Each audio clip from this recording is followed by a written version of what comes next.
Hey everybody, it's Kevin from Retro Future Guy. So we are now 1 week out from the launch of the Nintendo Switch 2, and I am guardedly excited, cautiously optimistic, and have a few healthy concerns over the console and whether I'm doing the right thing on keeping my pre-order for it. So I figured I'd go through them and see whether you agree, disagree, or have others. So let's get into it. Starting with the price. Now, there's been a lot of talk about the price of the console, and I'll admit I wish it was $50 less expensive, but I don't even have that much of a problem with the console coming out at $449 or $499 with the Mario Kart World pack-in. That by itself doesn't bother me. I think it would be amazing if it was $399 and then $449 with the pack-in, but I can deal with it. What I do have more of an issue with is that the software itself is going to be $70 to $80, and then if you want a physical copy, $10 on top of that. So you could be looking at $90 for a new piece of software. And if I didn't think that DLC was going to then be an additional cost on top of that, then I'd probably even have an easier time with that. But it will be. And in fact, worse still, I fear that the DLC could only get more expensive because as you look at things like seasonal passes and year one passes that are 50, 60 plus percent of the original game's price, all of that stuff just starts to feel like it's less entertainment and more just software as a service that you don't own and that you keep on renting from them and you keep on giving them money for. And that I really hate. And more, that just makes going back to retro games more and more attractive, where it wasn't constantly flashing in your face that there was some other thing that you had to buy. And so that is actually part of why I started this channel. It's part of why I called it Retro Future Guy, because I see more retro in my future, particularly when it comes to gaming. Anyway, let me know in the comments if you feel similarly or if you feel like these increased costs are justified or acceptable or you feel some other way. Let me know. And then there's the whole welcome tour demo thing that Nintendo is selling for $10 as opposed to just making it a pack-in. They've got to charge $10 for that. I think that's just ludicrous and insulting. And in fact, that's the kind of stuff that erodes the goodwill that I suspect others have, where it's just like, where is the end to you trying to extract every last dollar, particularly in this economy? The world over, and not just even being able to do the smallest little gesture of goodwill when it could be monetized and more money could be extracted. And that just pisses me off terribly. And then we come to the not so physical games. And this is not new to the Switch 2. I mean, this has been going on for a long time. It just gets more painful the more expensive the games get. And when you have games that are going to be upwards of $80 or $90 physical that then come sometimes with a cartridge, sometimes with a cartridge that requires a day one download before you can use it, sometimes just with a key code on a card, sometimes it sounds like even with a timed key code where you only have a year or two to use that before it's just dead and you've got a really, really expensive box. As much as people use the term anti-consumer very loosely, it's kind of hard to argue with that one, especially when, collectors, secondhand buyers, game preservationists, they all suffer. Then we come to the storage. So I will give credit where it is due and say that 256 gigs of internal storage is nice. I'm glad that that's there. I thought that the anemic 32 gigs or 64 gigs in the Switch 1, depending on which one you got, was just so small as to be useless. But fortunately, you were able to grab a MicroSD card and use that for everything. So that didn't bother me that much. And then we come to the SD Express cards, and I am not a big fan at this point.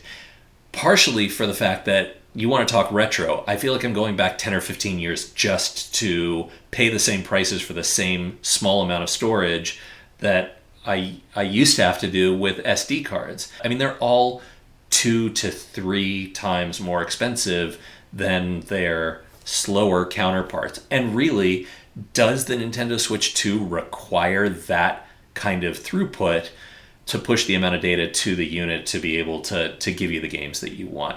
My Steam Deck doesn't. With the the normal cards, AAA games are not having a problem running off of that at all.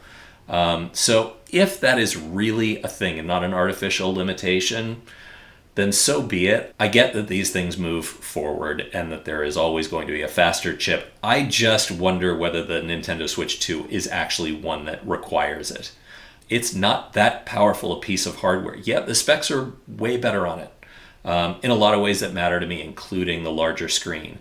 But I just don't know that the Nintendo Switch 2 was the one that needed to push that envelope forward. But let me know what you think. Is this just the cost of staying current, or is this an artificial, limitation that's been put in place to where you can't use your old SD cards and you have to buy new ones just to be able to put your game somewhere other than the 256 internal? And then we've got the dearth of software that's coming out at launch that I actually care about. Now, I have no doubt that there's going to be amazing stuff on the console that is not just rehashes and ports of things that I already own on more powerful hardware.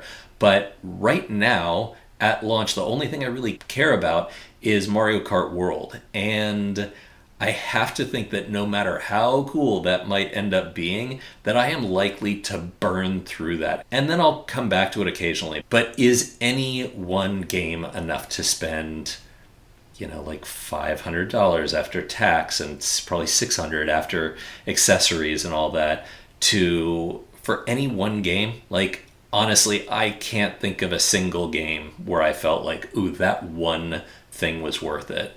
And this is really more of a now problem, more of a launch day problem. And probably the answer to that is, don't pick it up at launch. Wait until Metroid Prime 4 is out or whatever it's going to be called. Wait until some of those other games are out there that are really drawing you to it. And that's good advice, and I probably ought to. Now, whether or not my early adopter habits are going to get the better of me, we'll see.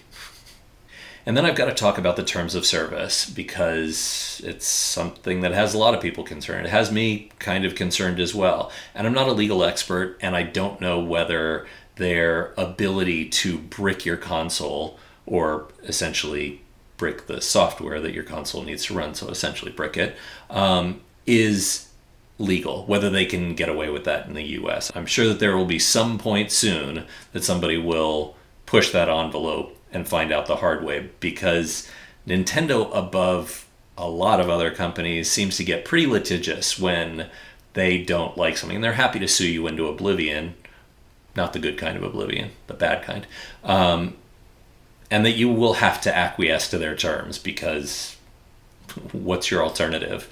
I think that in recent years, their stances on mods, fan games, emulation, preservation, all of that stuff indicates that while this is probably nothing and they won't exercise their right to brick your software, I don't love the fact that they're even trying to say, well, but we could. So then there's a few more things, and they're not my primary concerns, but they're worth mentioning anyway. The fact that this thing is arguably underpowered out of the gate. Do I wish it had more oomph to it for the price? Absolutely. But Nintendo has historically not been particularly cutting edge when it comes to their specs on things. And generally, it's not a problem with the first party stuff, because the aesthetics of Nintendo games is generally not like running at that insane resolution, at that insane refresh rate, and not the most insanely complex world and character models and things like that.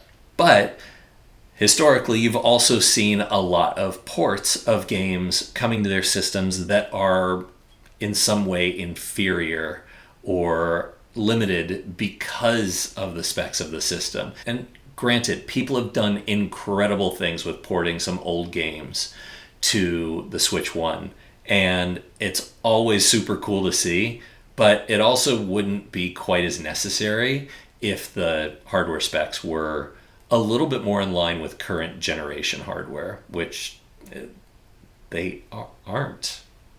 They just aren't. Then we've got the JoyCon Drift, which we don't know if that's even going to be a thing. It certainly was a thing with the Switch 1, and while a lot of other manufacturers of hardware have moved to Hall effect joysticks so that that doesn't become a problem over time, Nintendo, I think, has specifically said that they didn't use Hall effect in these sticks. I have to imagine that they've done something to keep that from being an issue in the Switch 2. And I hope that's the case. I just don't know that that's the case. I don't think any of us know that that's the case. At this point, I am still planning on buying one. I do have it on pre-order and I haven't canceled that yet, but I gotta say that it's with more skepticism and concern than I've had with just about any other console that I've purchased, except for maybe things off of Kickstarter. If I do buy it, it's going to be because historically I've really liked a lot of what Nintendo has done with their hardware and their software.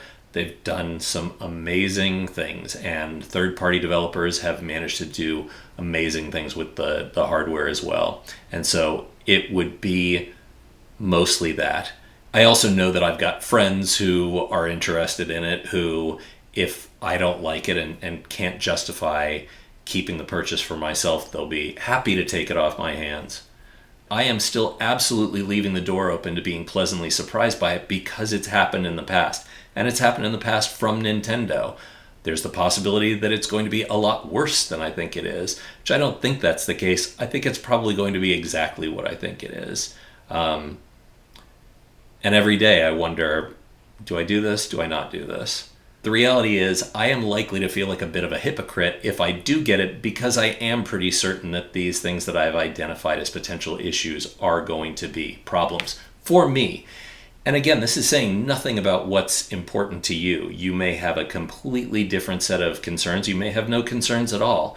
So let me know in the comments whether you think that all of this is justified, unjustified, whether you've got the same concerns, different concerns, or frankly, whether you have gone in one direction or the other in terms of planning to buy, not planning to buy. Are you going to be a good consumer, or are you going to send a message? Anyway, that's all for now. Thank you for joining, and I'll see you on the next one.